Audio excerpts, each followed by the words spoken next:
I want to talk a bit about analogies. Now, I'm assuming that we all know what analogies are. An analogy is when we try and explain something to someone which they don't really know much about by comparing to something they do know something about. So if you don't know much about something, rather than explaining all the tiny, pinicky details which could take thousands of years, what we'd rather do is just try and find something that's comparable. We compare it to something that you do know about, and we can sort of skip straight to that. We can skip over all these stages of explanation a little bit and get to the point. So that's what an analogy is, as I'm sure you already know. And of course, there are good analogies and there are bad analogies. I think the worse an analogy is, well, I'll put it this way, if you analyse an analogy enough, eventually you'll find its flaws, you'll find a way in which it actually doesn't work. This happens with all analogies because if that wasn't the case they wouldn't be analogies, they would be the actual thing that's being described. So that, all analogies are flawed to a point, but they're effective enough in explaining what something is. The sooner you identify the flaws, you know, if you have to examine something very little in order to get to find the way in which it's flawed, that means you've reached the limits of that analogy. The sooner you reach those limits, the limits of its effectiveness, that's when the more flawed the analogy is. Basically, the sooner you reach its limits. So the sooner you reach the limits of its effectiveness, the more of a crap analogy it is. I hope that made sense. Right.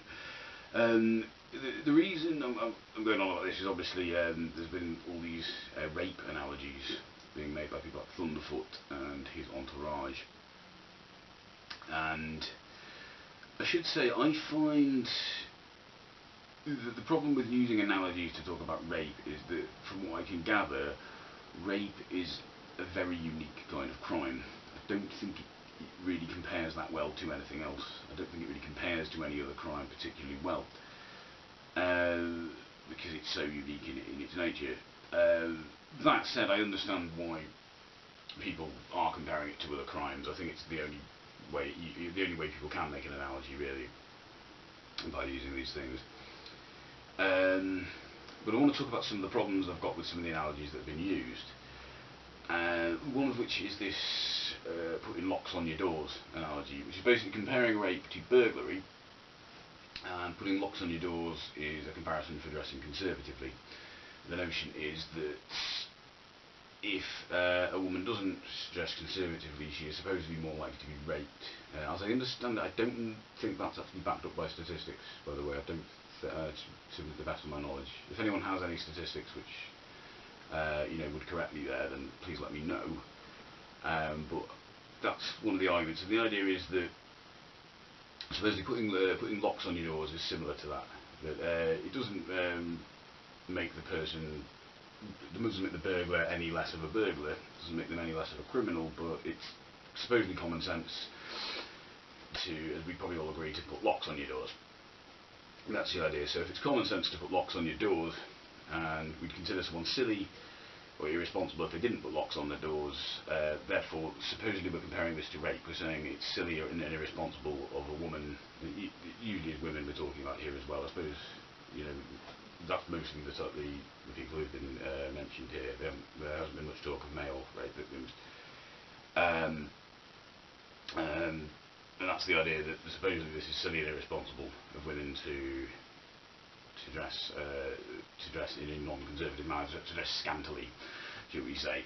And this, of course, has enraged a number of people, certainly feminists and certain other people, who find this rather appalling because it smites of victim blaming.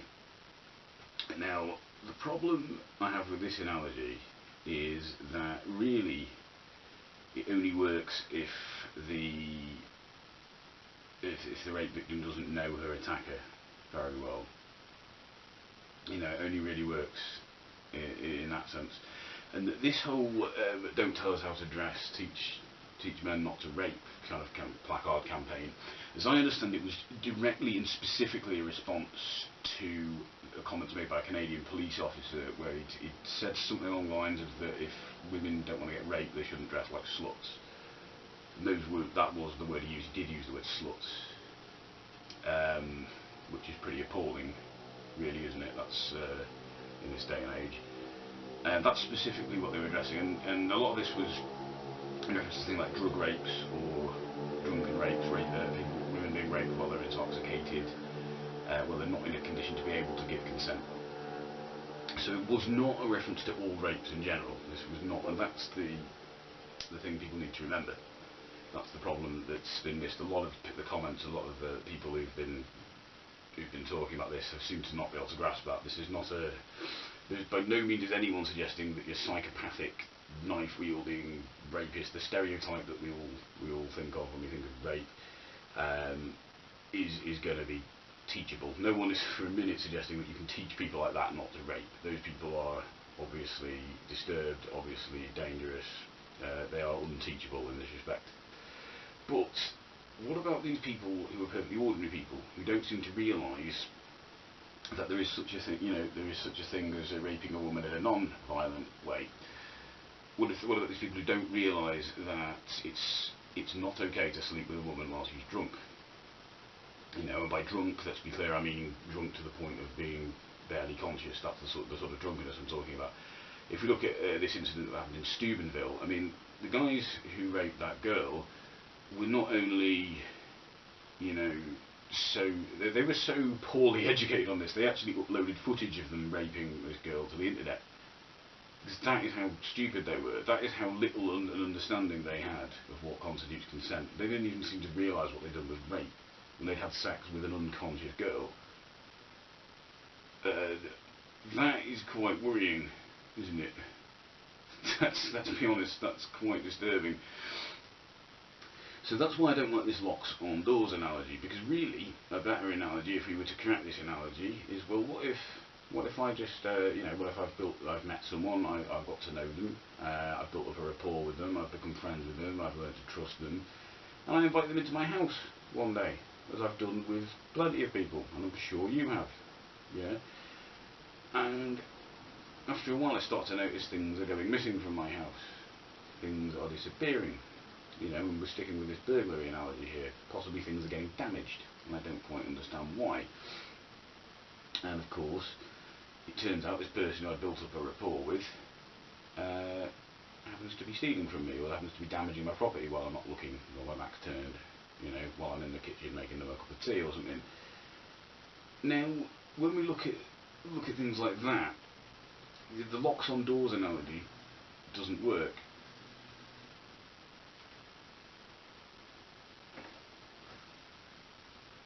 In this scenario, I already have locks on my doors.